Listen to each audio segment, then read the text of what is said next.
Dahulu kala, di sebuah desa terpencil, terdapat seorang pemuda yang sangat tampan. Ia tinggal bersama ibunya karena sang ayah telah meninggal dunia sejak pemuda itu masih kecil. Nama pemuda itu adalah Jaka Tarub.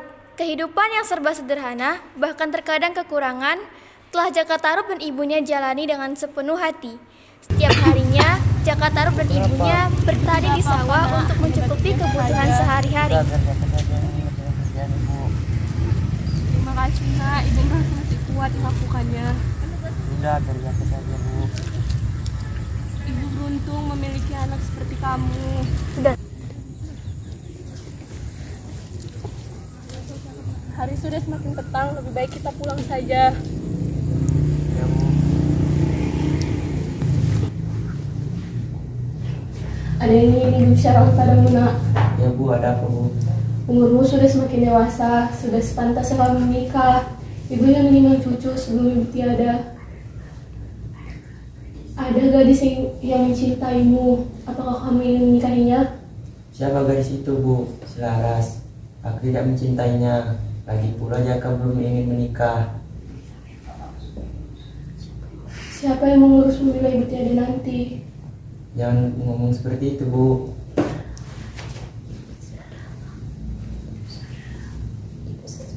Esokan harinya, Jaka Tarub segera pergi menuju ke sawah. Walaupun sendirian, hal itu tak menyusutkan semangat Jaka Tarub untuk bekerja. Setelah melakukan semua pekerjaannya, ia pun bergegas pulang ke rumah. Semua yang ia lakukan tak lain hanya untuk ibunya yang sedang lemah di rumah. Assalamualaikum Bu. Ibu kenapa Bu? Kenapa Laras? Ibumu Kang Jaka. Kenapa? Lihatlah ibumu sendiri Kang Jaka. Bu, ibu kenapa Bu? Bukan sebuah kesalahan ibu Jaka. Ibu harus pergi cari ibu ada permintaan terakhir untuk kamu. Apa Bu? Carilah pendamping hidup kamu agar ada yang mengurus kamu nanti. Di Kayangan, tinggallah 7 bidadari yang hidup dengan bahagia. Mereka selalu menghabiskan waktu dengan bermain dan bersantai bersama. Salah satunya adalah pergi ke Mayapada, atau yang disebut dengan bumi. Mereka pergi ke bumi untuk mandi di sungai yang sangat menyejukkan. Matahari begitu cerah ya kak, ia membangunku dari mimpi. Benar sekali adik, sepertinya aku ingin pergi ke Mayapada untuk mandi di sungainya yang sejuk itu. Benar sekali kak, aku juga ingin mandi di sungai. Bagaimana jika kita mengatakan kepada kakak-kakak yang lain masalah ini? Ayo kesana yuk. Ya, ada apa adikku? Ayo kita ke Mayapada, aku ingin mandi di sungai, aku sedang rindu. Wah, ide bagus itu. Kebetulan kita tidak lama ke Mayapada sejak musim dingin ini. Ya sudah, nanti akan kakak bicarakan dengan Kak Yu dulu ya. Kalian nyuruh dia belum mandi. Kalau ibu tahu kalian belum mandi, ntar kita dimarahin loh. Emang kita mau kemana kak? Kita akan pergi ke Mayapada untuk mandi di sungai. Oh, pasti sangat indah di sana dan sejuk. Aku biasanya kalau ngomong tuh suka menghalu, tapi lupa apa tuh artinya. Kita ke Kak Nawang Putih. Ayo.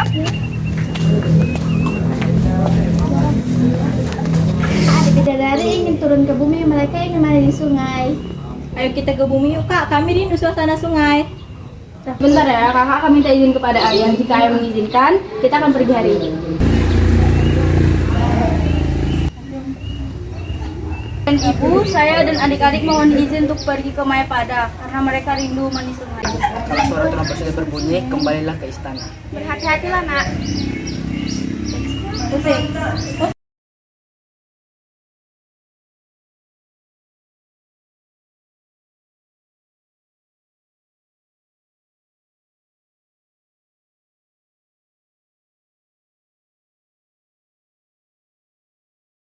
Jaka Tarub menduga bahwa sanak itu adalah milik wanita yang sedang mandi di sungai. Jaka Tarub memilih dan mencuri salah satu selendang kemudian menyembunyikannya.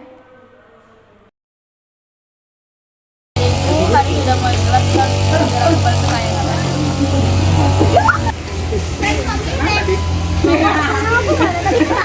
Bagaimana ini tadi di sebelah sungai Nawang Windu? Ayo bantu cari. Keenam bidadari itu meninggalkan Nawang Wulan sendirian, sedangkan Nawang Wulan belum menemukan selendangnya. Ia merasa sedih dan kesepian di tepi sungai. Saat mendengar Nawang Wulan menangis, Jaka Tarub datang menghampiri Nawang Wulan. Kamu seorang bidadari. Nawang Wulan merasa sangat senang dan akhirnya ia mengikuti Jaka Tarub. Ini gunakan ini. Untuk menghancurkan pernikahan Nawang Wulan. Usaha Laras dan Arya untuk memisahkan Jaka Tarub dan Nawang Wulan gagal. Di Kayangan, Raja Bintara sudah lama ingin mempersunting Nawang Wulan dan keenam kakaknya.